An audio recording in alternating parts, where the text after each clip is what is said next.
सभी किसान साथियों मेरे तरफ से नमस्कार। मेरा नाम चेतन जंगीड़। आज हम बात करेंगे पपीते के प्रमुख रोग या उसके समाधान के बारे में। सबसे पहले बात करेंगे कोलर रोट यानी जड़ गलन या जिसे हम विल्ट भी बोलते हैं। इस रोग के प्रमुख लक्षण की बात करूँ, जैसे पौधे का तना होता है वहाँ पर छाल घरने लग जाती है, ढीली पड़ जाती है तथा वहाँ पर काले या भूरे रंग के धब्बे पड़ते हैं। ये इसका प्रमुख लक्षण है। तथा पत्ते पीले पड़ के नीचे गिरने लग जाते हैं, फल पकने से पहले खत्म हो जाते हैं। ये रोग ज़्यादा नमी और ज़्यादा सिंचाई, ज़्यादा पानी देने के कारण भी होता है। इस रोग के अगर उपाय की बात करूँ, पहला बहुत सिंपल उपाय केमिकल ट्रीटमेंट है। जैसे मान लो कोई पौधा है, वहाँ पर शुरुआती स्टेज थोड़ा बहुत रोग फैला है, वहाँ पर क्या करिए, थोड़ी बहुत खुदाई की जड़ों के आसपास थोड़ी बहुत खुदाई कीजिए। जैसे अपने थायोफिनेट मिथाइल है, केप्टान है, कॉपर बेस्ड फंगिसाइड है, या यूपेल साप है, या सापिलाइजर है। इनमें से कोई भी लीजिए, 2 ग्राम पर लीटर मिक्स करके ड्रिंचिंग कीजिए जड़ों के आसपास, जिससे रोग का कंट्रोल हो जाएगा। जो भी प्रभावित पौधा है थोड़ा बहुत है वहाँ पर से कंट्रोल हो जाएगा आराम से। इसका यूज़ कीजिए, आराम से कंट्रोल हो जाएगा, बिल्कुल संभव है, लेकिन शुरुआती स्टेज के अंदर। तो अगले उपाय बात करूँ, जो पपीते की खेती उसको बेड पे किया जाए। बेड पे किया तो हाइट पे होता है, ज़्यादा पानी ठहरता नहीं है, नमी भी मेंटेन रहती है, तो आपको ये रोग फैलता नहीं है। तो 30 उपाय बात करूँ, मान लो कोई पौधा पूरे से मर चुका, सड़ चुका, खत्म हो चुका, उसको उखाड़ के बाहर फेंक दिया जाए, वहाँ पर दूसरा पौधा लगाया जाए। ये उपाय है, मजबूरी है, लेकिन करना पड़ता है।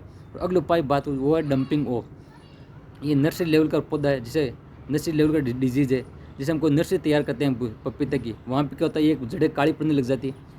एक पौधे हो जाए, पूरी पूरी नर्सरी खत्म करने की क्षमता रखता है। ये रोग बहुत खतरनाक रोग है।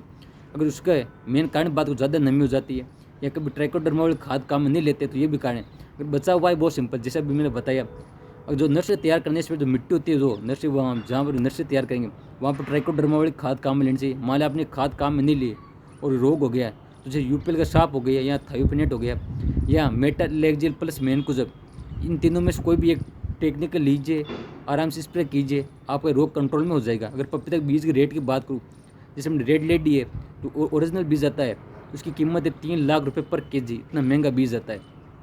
तो इसलिए इसका मैनेजमेंट बहुत ज़्यादा ज़रूरी है। अगले रोग की बात करूँ, वो आता है पपाया रिंग स्पॉट रोग। ये रोग इतना खतरनाक है, इसका प्रमुख लक्षण ये है कि जो फल होता है, फल के ऊपर रिंग के समान निशान बनने लग जाते हैं। हर जो जैसे कि फोटो में देख पा रहे हैं, इसका प्रमुख लक्षण है। इसके मान लीजिए दूसरे लक्षण भी है, जैसे आपके फल फूल झड़ेंगे नहीं, फल टेढ़ा मेढ़ा रहेगा, ये इसका प्रमुख लक्षण है। मतलब टेढ़ा मेढ़ा रहेगा, खड़े रहेंगे, माल पूरा लेंगे, फ्रूट की क्वालिटी भी खराब होगी, लेकिन जो ज़्यादा ग्रोथ नहीं करेगा, पौधा बोना बोना रह जाएगा। ये इसका प्रमुख लक्षण है।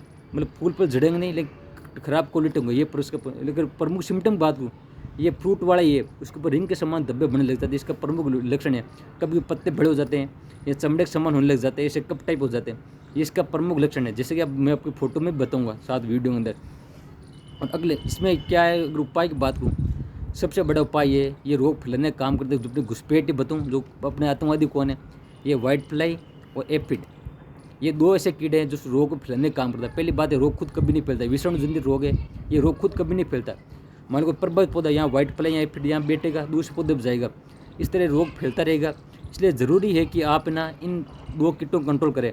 जैसे अगर मान ली खेत के आसपास टमाटर, बैंगन, मिर्च या तंबाकू, इनमें से कोई भी फसल है, तो वहाँ पर इंश्योर कीजिए वहाँ वाइट फ्लाई एफिड का कंट्रोल कम हो, वहाँ से उस टाइम पर कंट्रोल कर ली जाए।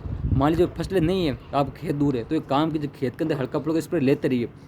जैसे उपाय की बात करूँ, जैसे अपने एसिडामाइप्रिड है, थायोमिक्साम है, इमिडा है, या यूपेल उल्लाला है, जो लंबे टाइम तक काम करता है, इनका यूज़ कीजिए आराम से, इससे वाइट फ्लैग कंट्रोल रहेगी। मान लो प्रभावित पौधा है, उसको उखाड़ के बाहर फेंक दिया जाए।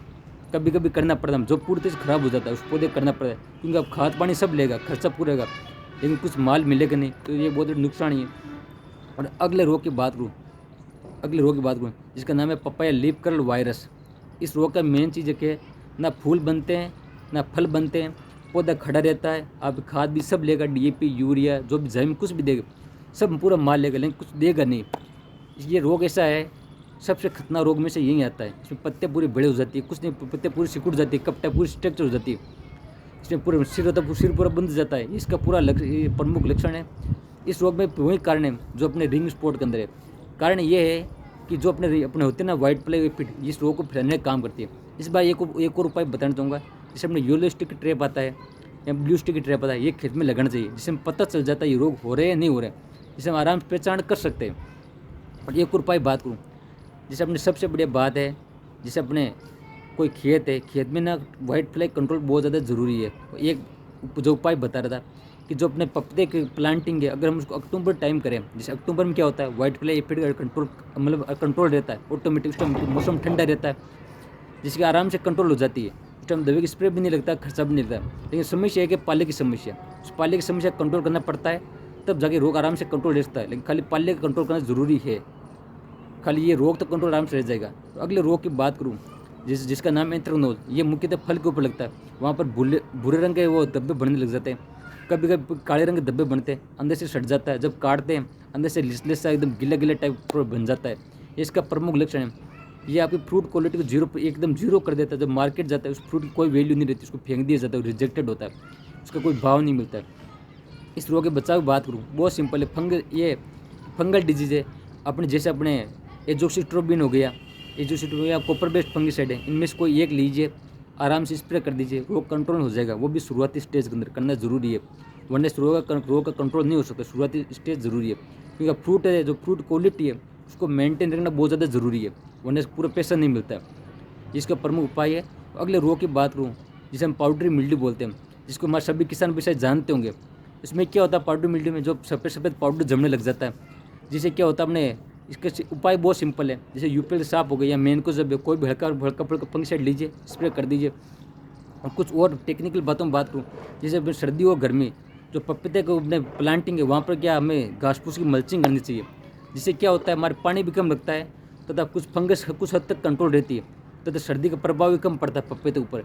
ये बहुत बड़े उपाय है, ये उपाय करना चाहिए। बहुत बहुत धन्यवाद। अगर आपको मेरा वीडियो अच्छा लगा हो तो चैनल सब्सक्राइब करें, और कोई गलती हो गई मुझे क्षमा करें, अपना छोटा भाई समझ मुझे क्षमा करें।